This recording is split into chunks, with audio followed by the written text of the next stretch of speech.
لوگ اپنی بیویوں سے زنا کریں گے۔ 1400 سال بعد حضور صلی اللہ علیہ وسلم کا فرمان آج سچ ثابت ہو گیا۔ رسول اللہ صلی اللہ علیہ وسلم نے فرمایا، لوگوں پر ایک ایسا زمانہ آئے گا جب میاں بیوی آپس میں زنا کریں گے۔ صحابہ نے پوچھا، یا رسول اللہ صلی اللہ علیہ وسلم، کیسا ممکن ہے کہ مرد اپنی بیوی سے زنا کرے اور بیوی اپنے شوہر سے؟ پھر حضور صلی اللہ علیہ وسلم نے فرمایا، بسم اللہ الرحمن الرحیم، اسلامی معاشرے کی پاکیزگی کی حفاظت کرنا، ہر مسلمان کی عزت، نفس اور روح کی طہارت باقی رکھنا اور اچھے نسب کے لوگوں کو ملاوٹ کی غلاظت سے محفوظ کرنا زنا کے حرام ہونے کی حکمت ہے۔ عبرانی کی ایک صحیح روایت ہے کہ ابو العاص نبی صلی اللہ علیہ وسلم سے روایت کرتے ہیں کہ آپ صلی اللہ علیہ وسلم نے فرمایا، روزانہ آدھی رات کے وقت آسمان کے دروازے کھول دیے جاتے ہیں اور ایک پکارنے والا فرشتہ پکارتا ہے کہ ہے کوئی دعا کرنے والا جس کی دعا قبول کی جائے، کوئی سوال کرنے والا جس کا سوال پورا کیا جائے، کوئی مصیبت زدہ جو دعا کرے اور اس کی مصیبت دور کر دی جائے۔ یعنی آدھی رات کے بعد دعائیں قبول ہونے لگ جاتی ہیں۔ ناظرین، اللہ تعالیٰ ہر دعا کرنے والے مسلمان کی دعا قبول فرماتا ہے، سوائے زانیہ کے جو اپنی شرمگاہ کے ذریعے غیر مرد کو سیراب کرتی ہے۔ زانیہ عورت جو زنا کے ذریعے مرد کا دل بہلاتی ہے اور پھر اس کی دعا قبول نہیں ہوتی۔ زنا کرنے والے لوگ خود اپنے آپ کو اللہ کے عذاب کا مستحق بنا لیتے ہیں۔ حضرت عبداللہ بن عباس رضی اللہ تعالیٰ عنہ کہتے ہیں کہ رسول اللہ صلی اللہ علیہ وسلم نے فرمایا، جب کسی بستی میں زنا اور سود عام ہو جائے تو گویا اس بستی کے لوگوں نے اپنے آپ کو اللہ کے عذاب کا مستحق بنا لیا کہ ان پر کسی بھی طرح کا عذاب آ جائے۔ پھر اسی طرح زانی کو دنیا میں بھی اللہ کی طرف سے سزا مل کر رہتی ہے، یعنی یہ ایک ایسا جرم ہے کہ جس کی سزا دنیا میں بھی ملتی ہے۔ حضرت انس کہتے ہیں، رسول اللہ صلی اللہ علیہ وسلم نے فرمایا، دو گناہ ایسے ہیں جن کی سزا میں جلدی کی جاتی ہے اور دنیا ہی میں دے دی جاتی ہے۔ نمبر 1 زنا، نمبر 2 والدین کی نافرمانی کرنے والا، ماں باپ کی بات نہ ماننا، اور اب یہ کہ جو شخص ایسی بیماری میں مبتلا ہو جاتا ہے، یعنی زنا جیسی بیماری میں مبتلا ہو جاتا ہے، تو پھر اس کا ایمان کیسے رخصت ہوتا ہے کہ اس گناہ کو چھپانے کے لیے جھوٹ پہ جھوٹ بولتا چلا جاتا ہے، ایک نہیں کئی جھوٹ بولتا ہے، اور جب کوئی انسان جھوٹ بولتا ہے تو اس کے منہ کی بدبو سے فرشتہ اس سے کئی میل دور چلا جاتا ہے، اس انسان سے اللہ تعالیٰ کی حفاظت ہٹ جاتی ہے اور وہ شخص ذلیل ہو کر رہتا ہے۔ دنیا میں بھی انسان پر طرح طرح کی بیماریاں اور طرح طرح کی مصیبتیں نازل ہوتی ہیں۔ پھر بڑھاپے کی عمر میں زنا کرنا اللہ کے غضب اور غصے کو بھڑکاتا ہے۔ پھر اسی طرح جس بستی میں زنا عام ہو جائے وہاں موتیں بہت ہونے لگتی ہیں، موت کی کثرت ہو جاتی ہے، قتل کی کثرت ہو جاتی ہے۔ پھر اسی طرح کسی بھی غیر حاضر شخص کی بیوی سے زنا کرنے والے شخص پر اللہ تعالیٰ قیامت کے روز ایک سانپ مسلط کر دیں گے۔ مذہبی کتب میں قیامت کے آنے سے پہلے بہت ساری علامات کا ذکر کیا گیا ہے۔ قیامت کی علامات میں سے سب سے پہلی علامت حضرت محمد رسول اللہ صلی اللہ علیہ وسلم کی دنیا میں تشریف آوری اور آپ کی وفات ہے۔ پچھلی آسمانی کتابوں میں آپ صلی اللہ علیہ وسلم کا لقب بنی السا لکھا ہے، جس کا معنی ہے قیامت کا نبی، یعنی حضور صلی اللہ علیہ وسلم وہ آخری نبی ہوں گے کہ جن کی امت پر قیامت قائم ہوگی۔ قیامت آنے سے قبل حضور صلی اللہ علیہ وسلم نے فرمایا کہ اولاد نافرمان ہو جائے گی، بیٹیاں تک ماں کی نافرمانی کرنے لگیں گی، دوست کو اپنا اور باپ کو پرایا سمجھا جانے لگے گا، علم اٹھ جائے گا اور جہالت عام ہو جائے گی۔ دین کا علم لوگ دنیا کمانے کے لیے حاصل کرنے لگیں گے، نااہل لوگ امیر اور حاکم بن جائیں گے اور ہر قسم کے معاملات عہدے میں اور مناسب نااہلوں کے سپرد ہو جائیں گے۔ جو جس کام کا اہل اور لائق نہ ہوگا وہ کام اس کے سپرد ہو جائے گا۔ لوگ ظالموں اور برے لوگوں کی تعظیم اس وجہ سے کرنے لگیں گے کہ یہ ہمیں تکلیف نہ پہنچائیں گے۔ شراب کلم کلا پی جانے لگے گی، اعلانیہ طور پر ناچنے اور گانے والی عورتیں عام ہو جائیں گی، گانے بجانے کا سامان اور آلات موسیقی بھی عام ہو جائیں گے۔ لوگ امت کے پہلے بزرگوں کو برا بھلا کہنے لگیں گے، جھوٹ عام پھیل جائے گا اور جھوٹ بولنا کمال سمجھا جانے لگے گا۔ امیر اور حاکم ملک کی دولت کو ذاتی ملکیت سمجھنے لگیں گے، امانت میں خیانت شروع ہو جانے لگے گی، امانت کے طور پر رکھوائی جانے والی چیزوں کو لوگ ذاتی دولت سمجھنے لگیں گے۔ نیک لوگوں کی بجائے غلط کار قسم کے لوگ اپنے اپنے قبیلے اور علاقے کے سردار بن جائیں گے، شرم و حیا بالکل ختم ہو جائے گی۔ ابھی موجودہ زمانے میں آپ خود دیکھیں گے یہ سب علامتیں پوری طرح موجود ہیں۔ حضور صلی اللہ علیہ وسلم نے فرمایا، قیامت آنے سے پہلے ظلم و ستم عام ہو جائے گا، ایمان سمٹ کر مدینہ منورہ کی طرف چلا جائے گا، جیسے سانپ سکڑ کر اپنے بل کی طرف چلا جاتا ہے، ویسے حالات پیدا ہو جائیں گے کہ دین پر قائم رہنے والے کی وہ حالت ہوگی جو ہاتھ میں انگارہ پکڑنے والے کی ہوتی ہے۔ زکوٰۃ کو لوگ تابان سمجھنے لگیں گے، مال غنیمت کو اپنا مال سمجھا جانے لگے گا، ماں کی نافرمانی اور بیوی کی فرما برداری شروع ہو جائے گی، عورتیں زیادہ اور مرد کم ہو جائیں گے، یہاں تک کہ ایک مرد 50 عورتوں کا نگران ہوگا۔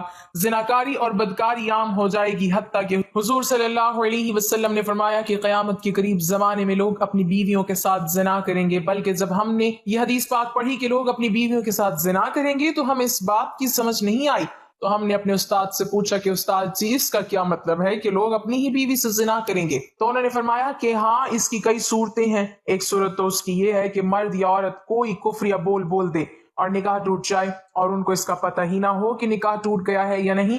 اور آج کل تو یہ بات عام ہے، لوگوں کو اس بات کا علم ہی نہیں، بلکہ قاری ثناء اللہ پانی پتی نے لکھا ہے کہ اگر دو بندے گفتگو کر رہے تھے، ایک نے کہا کہ یہ تو شریعت کی بات ہے اور اگلے نے جواب دیا کہ رکھ پڑے شریعت کو، تو وہ آدمی کافر ہو گیا۔ تو ہمیں چاہیے کہ ہم علماء سے پوچھیں کہ کلماتی کفر کون کون سے ہیں، یہ نہ ہو کہ ہم ایسے جملے بولیں اور کفر کا ارتکاب کر رہے ہوں۔ کئی جملے تو بہت عام ہیں، تو ان کا علم حاصل کرنا ضروری ہے کہ کہیں ہم تو اپنی گفتگو میں کوئی ایسی بات نہیں کہہ جاتے۔ اگر نکاح ٹوٹ گیا تو پھر اپنے ذم میں میاں بیوی رہ رہے ہیں اور زنا کا گناہ لکھا جا رہا ہے، تو فرمایا کہ مرد قریب قیامت میں اپنی بیویوں سے زنا کریں گے۔ ایک صورت تو یہ ہے کہ یہ کفری کلمات بیوی بولے تو بھی نکاح ٹوٹا، اور اگر خامد بولے تو بھی نکاح ٹوٹا۔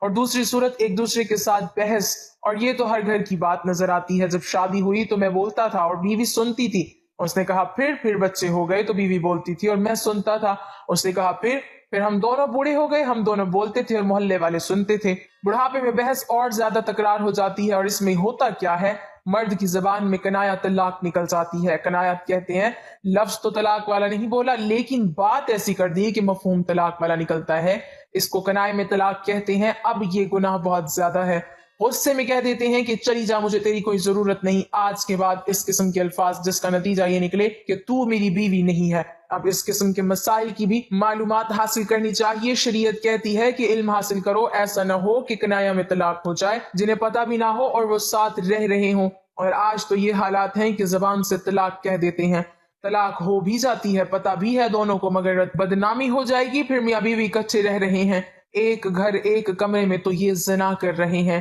قربان جائیں اس سچے نبی کی مبارک زبان پر، 1400 سال پہلے وارن کر دیا تھا کہ قرب قیامت میں لوگ اپنی بیویوں سے زنا کریں گے۔ ناظرین، صحیح بخاری کی ایک حدیث کے مطابق قرب قیامت کی ایک نشانی یہ بھی ہے کہ اقتدار غلط لوگوں کے ہاتھ میں دے دیا جائے گا۔ علماء کرام اس نشانی کے متعلق بھی کہتے ہیں کہ آج دنیا بھر کے ممالک کے حکمرانوں کی طرف دیکھیں تو صاف پتہ چلتا ہے کہ یہ نشانی بھی پوری ہو چکی ہے۔ صحیح بخاری ہی میں ایک اور نشانی بتائی گئی ہے کہ قیامت سے قبل لوگ بلند ترین عمارت بنانے میں ایک دوسرے پر سبقت لے جانے کی کوشش کریں گے۔ آج ہم دیکھتے ہیں کہ وہی دور شروع ہو چکا ہے، دنیا بھر میں بلند و بالا عمارتیں کھڑی ہو چکی ہیں، اور جس ملک میں سب سے بلند ترین عمارت موجود ہو وہاں کے حکمران اور شہری اسے فخر کا سبب گردانتے ہیں۔ اور ان جیسی دیگر کئی نشانیوں کے متعلق بھی علماء کا کہنا ہے کہ وہ پوری ہو چکی ہیں، اور اب امام مہدی کا ظہور اور قیامت قریب تر آ چکی ہیں۔ اللہ کے رسول صلی اللہ علیہ وسلم نے قیامت کی نشانی بتلاتے ہوئے فرمایا کہ اونٹوں اور بکریوں کے چرواہے جو برہنہ بدن اور ننگے پاؤں ہوں گے، وہ ایک دوسرے سے مقابلہ کرتے ہوئے لمبی لمبی عمارتیں بنوائیں گے اور فخر کریں گے کہ ریاض شہر میں عمارتوں کا یہ مقابلہ آج اپنے عروج پر پہنچ گیا۔ دبئی میں برج خلیفہ کی عمارت دنیا کی سب سے اونچی عمارت بن گئی، تو ساتھ ہی شہزادہ ولید بن طلال نے جدہ میں اس سے بھی بڑی عمارت بنانے کا اعلان کر دیا ہے، جو دھڑا دھڑ بنتی چلی جا رہی ہے۔ عرب کی عمارتیں سارے جہان سے اونچی ہو چکی ہیں۔ عرض کرنے کا مقصد صرف یہ ہے کہ پیارے رسول حضرت محمد صلی اللہ علیہ وسلم نے جو فرمایا وہ پورا ہو چکا ہے، اور پیشن گوئی پوری ہو گئی ہے، اپنے نقطۂ کمال کو پہنچ چکی ہے۔ عرب کا سب سے زیادہ تیل خریداری کرنے والے امریکہ نے صدام کو ختم کر کے تیل کی دولت سے سیراب ملک عراق کے کنووں پر قبضہ جما لیا ہے اور لاکھوں بیرل مفت وصول کر رہا ہے، تو پھر تیل کی گرتی مانگ نے تیل کی قیمتوں کو نچلی سطح پر پہنچا دیا، جس سے عرب ممالک کا سنہرا دور خاتمے کے قریب ہے۔ سوال پیدا ہوتا ہے اس سوال کے بعد کیا ہوگا؟ اللہ کے رسول صلی اللہ علیہ وسلم کی ایک اور حدیث ہے کہ قیامت سے پہلے سرزمین عرب دوبارہ سرسبز ہو جائے گی۔ سعودی عرب اور امارت میں بارشیں شروع ہو چکی ہیں، مکہ اور جدہ میں سیلاب آ چکے ہیں۔ عرب سرزمین جیسے پہلے ہی جدید ٹیکنالوجی کا کام میں لا کر سرسبز بنانے کی کوشش کی گئی، وہ قدرتی موسم کی وجہ سے بھی سرسبز بنتی جا رہی ہے۔ سعودی عرب گندم میں پہلے ہی خود کفیل ہو چکا ہے، اب وہاں خشک پہاڑوں پر بارشوں کی وجہ سے سبزہ اگنا شروع ہو چکا ہے، پہاڑ سرسبز ہونا شروع ہو گئے ہیں۔ بارشوں کی وجہ سے آخر کار حکومت کو ڈیم بنانا ہوگا جس سے پانی کی نہریں نکلیں گی۔ ہریالی ہوگی، سبزہ مزید ہوگا، فصلیں لہلہائیں گی، یوں یہ پیشن گوئی بھی اپنی تکمیلی مراحل سے گزرنے جا رہی ہے، اور جو حضور صلی اللہ علیہ وسلم نے فرمایا اسے ہم اپنی آنکھوں سے دیکھنے جا رہے ہیں۔ اگر احادیث میں غور کریں تو مشرقی وسطیٰ کے زوال کا آغاز ملک شام سے شروع ہوا، لیکن شاید عرب حکمران یا تو یہود و نصارہ کی چال سمجھ نہ سکے یا بے رخی اختیار کی، لیکن وجہ جو بھی ہو یا نہ ہو، آپ صلی اللہ علیہ وسلم کی بتائی ہوئی علامات کو تو ظاہر ہونا ہی تھا۔ چنانچہ حدیث پاک میں ارشاد ہے، رسول اللہ صلی اللہ علیہ وسلم نے فرمایا، جب اہل شام تباہی و بربادی کا شکار ہو جائیں گے تو پھر تم میں کوئی خیر باقی نہ رہے گی۔ ناظرین یاد رکھیں، احادیث مبارکہ کی روح سے شام و اہل شام سے امت مسلمان کا مستقبل واسطہ ہے۔ اگر ملک کے شام ایسے ہی برباد ہوتا رہا تو پوری امت مسلمہ کی بھی خیر نہیں۔ ویسے تو 90% برباد ہو چکا ہے، اب جبکہ 5 سالہ خون ریزی میں 8 لاکھ بے گناہ بچے، بوڑھے، عورتیں شہید اور لاتعداد دوسرے ملک کی سرحدوں پر زندگی کی بھیک مانگتے ہوئے شہید ہو رہے ہیں، اور اتنے ہی تعداد میں زخمی یا معذور ہو چکی ہیں، لہٰذا شام مکمل تباہی کے بعد اب نزع کی حالت میں ہے۔ اس حدیث کے حساب سے عرب ممالک کے سنہرے دور کے خاتمے کی اہم وجہ ملک کی شام کی موجودہ حالات ہیں۔ گویا نبی صلی اللہ علیہ وسلم کی ایک اور پیشن گوئی کی علامت ظاہر ہو رہی ہے یا ہو چکی ہے۔ یاد رکھیں کہ ملک شام کے متعلق اسرائیلی، روسی، امریکہ جو بھی یہاں جھوٹے بہانے بناتے ہیں، لیکن ان سب کا اصل ہدف جزیرۃ العرب ہے، کیونکہ کفار کا عقیدہ ہے کہ دجال مسیحا ہے۔ اس وجہ سے یہ لوگ دجال کے انتظامات مکمل کر رہے ہیں، جس کے لیے عرب ممالک میں عدم استحکام پیدا کرنا ہے، کیونکہ ملک شام پر یہود و نصارہ قبضہ کرنا چاہتے ہیں، اور یہ ہو کر رہے گا۔ حضرت امام مہدی علیہ السلام کے ظہور سے قبل چنانچہ کتاب میں ہے کہ آخری زمانے میں جب مسلمان ہر طرف سے مغلوب ہو جائیں گے، مسلسل جنگیں ہوں گی، شام میں بھی عیسائیوں کی حکومت قائم ہو جائے گی۔ اسی طرح قیامت سے متعلق بھی معلومات ہمیں ملتی ہے کہ قیامت سے پہلے حضور صلی اللہ علیہ وسلم کی امت میں سے 30 بڑے بڑے کذاب اور دجال آئیں گے، ہر ایک نبوت کا دعویٰ کرے گا، حالانکہ حضور اکرم صلی اللہ علیہ وسلم آخری نبی ہیں۔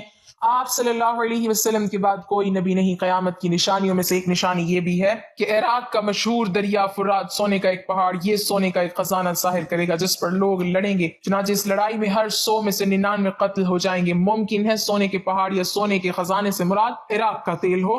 جب یہ علامتیں ہو چکی تو سخت قسم کا عذاب شروع ہوگا، اس میں سرخ آندھی آئیں گی، آسمان سے پتھر برسیں گے، کچھ لوگ زمین میں دھسا دیے جائیں گے، لوگوں کی شکلیں مسخ ہو جائیں گی، پھر پے در پہ کئی نشانیاں ظاہر ہوں گی، جسے ہار کا دھاگا ٹوٹنے پر مسلسل دانے گرنے لگتے ہیں۔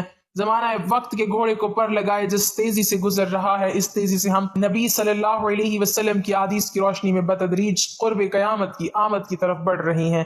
کئی نشانیاں پوری ہو کر قیامت کے قریب ہونے کو واضح کر چکی ہیں، اور اب کچھ ہی علامات باقی ہیں۔ دجال ایسا خطرناک اور عظیم فتنہ ہے کہ تمام انبیاء نے اپنی امتوں کو اس کے متعلق آگاہ کیا۔ نبی صلی اللہ علیہ وسلم نے بھی امت کو اس کے بارے میں اس قدر واضح بتایا کہ صحابہ کرام آنسوں سے تر آنکھوں کے ساتھ دجال کے فتنے سے پناہ مانگا کرتے تھے۔ احادیث کی روشنی میں علماء کرام نے دجال کے خروج کے قبل کی جو نشانیاں بتلائی ہیں، ان کے مطابق گھروں میں ناچ گانا عام ہو جائے گا۔ آج کل ڈش، ٹی وی، کمپیوٹرز اور موبائل کے ذریعے یہ سب ہو رہا ہے۔ اونچے اونچے اور پختہ گھروں کی تعمیر کی خواہش ہوگی۔ آج کل غریب سے غریب تک لوگوں کے بھی پکے مکان سب کے سامنے ہے۔ مساجد سے دجال کا تذکرہ ختم ہو جائے گا، پانی کی قلت ہوگی۔ اس کی سب سے بڑی مثال ان دنوں ہمارا وطن عزیز ہے۔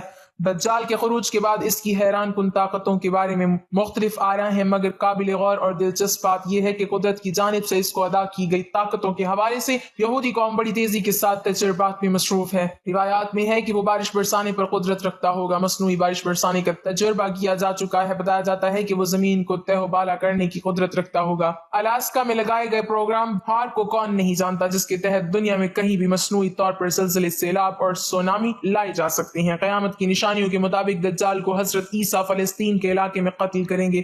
یہودی اس مقام پر اپنے مسیحا کو فرار کروانے کے لیے ایئرپورٹ تیار کر چکے ہیں۔ دنیا کا انتہائی تیز رفتار طیارہ موجود ہے جس پر KFIR یعنی کافر درج ہے۔ واضح رہے کہ دجال کے ماتھے پر بھی کافر تحریر ہوگا۔ قیامت کی ایک نشانی میں یہودیوں کو پناہ دینے والے درخت غرقت کا ذکر بھی ہے۔ آخری جنگ میں جب یہودی مسلمانوں سے چھپنے کے لیے پتھروں درختوں کی اوٹ لیں گے تو سوائے غرقت کے تمام چیزیں مسلمانوں کو اپنے پیچھے یہودیوں کی موجودگی کا پتہ دیں گی۔ اور معروف ملکی غیر ملکی ویب سائٹس کے مطابق یہودی غرقت کے باغات تیزی سے لگا رہی ہیں۔ آخری زمانے میں جب مسلمان ہر طرف سے مغلوب ہو جائیں گے،